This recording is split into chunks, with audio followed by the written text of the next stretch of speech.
Hi guys, welcome back to my channel Lush Gardener. So I wanted to show you how my neon breaker tends to look right now. As I've said this earlier as well, neon breakers tend to change a lot as per the environment. When I had purchased this particular variety, I'll put up the image or the video clip on the right hand side. It looked absolutely different. As you can see over here, the leaves are more narrow. They are not compact because I had probably purchased it at the point of time. It had a very neon color to the leaves, but over the period of time, once it started to settle and it came into my location, I started to offer a good amount of morning direct sunlight for 5 to 6 hours, a little bit of reduced watering, and now you can see how the succulent tends to look like.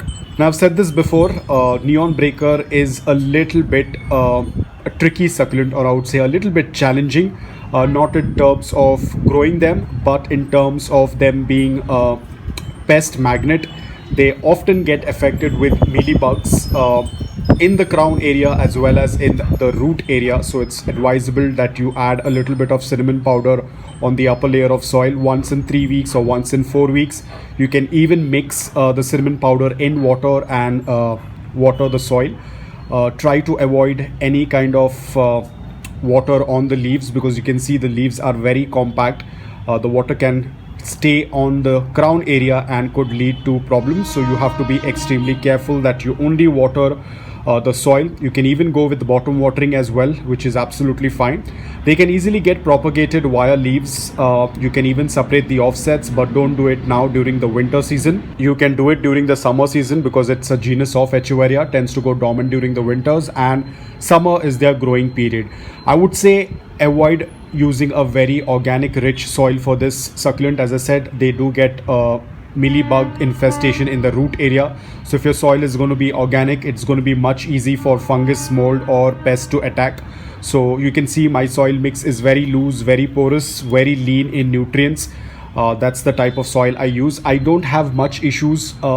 At times, usually during the monsoon season is when I do see a little bit of mealybugs. But the moment I see even one small tiny mealybug, I take care of it at that very moment. I don't wait, because one mealybug in a couple of days you'll see 2, 3 and it will start multiplying.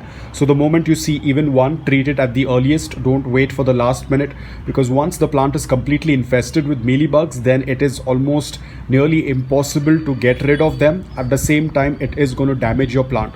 So the moment you see even one tiny mealybug, take a toothpick and poke it out, or you can just take it out, and then probably you can put some cinnamon powder on the soil, on the upper layer of soil. If you want, you can put a little bit on the crown area and then blow it off after 30 minutes. Please don't leave the cinnamon powder on it and forget about it. You have to blow it off after 30 minutes. We do not want any kind of obstruction on the crown area. So as of now, the plant is doing fantastic. It is getting a good amount of sunlight with a little bit of less watering. If I tend to give it, or if I hydrate it very well, the leaves will open up, but I prefer for it to be like this. So I tend to keep the water a little bit less. It's not dehydrated at this point of time. It is just a little slightly underwatered. So again, these have very thin leaves, which means they cannot be extremely dehydrated. You have to keep a check on it.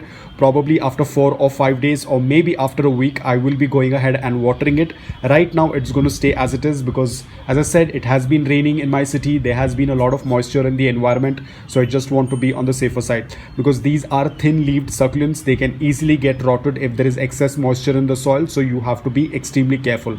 Apart from those mealybugs and fungus, you have to be extremely careful. They can even get affected with powdery mildew, because these belong to the frills category. So as I said, frills are the succulents that often get affected with powdery mildew. So ensure you're keeping this succulent in a place where there is a good amount of air circulation, minimizing the amount of fertilizers or nutrients in the soil. Whenever there is any kind of outbreak in your garden of any fungus, mold or any pest issues, completely stop feeding your plants, completely stop the nutrition in the plants, because when there is nutrition, that tends to feed not only the succulent but also the fungus and the mold, and they will start to activate and start to spread around. So you have to be extremely careful. Isolate the plant, do not feed it anything. Try to offer more of air circulation, offer a good amount of sunlight.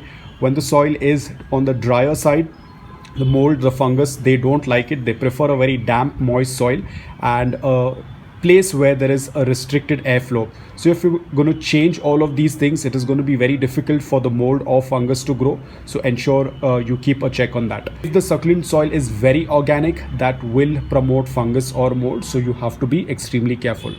So guys, that's all about it. I hope that you liked this video. If you did, please hit the like button, and if you're new to my channel, please consider subscribing to it. Until then, take care, stay safe, and keep propagating.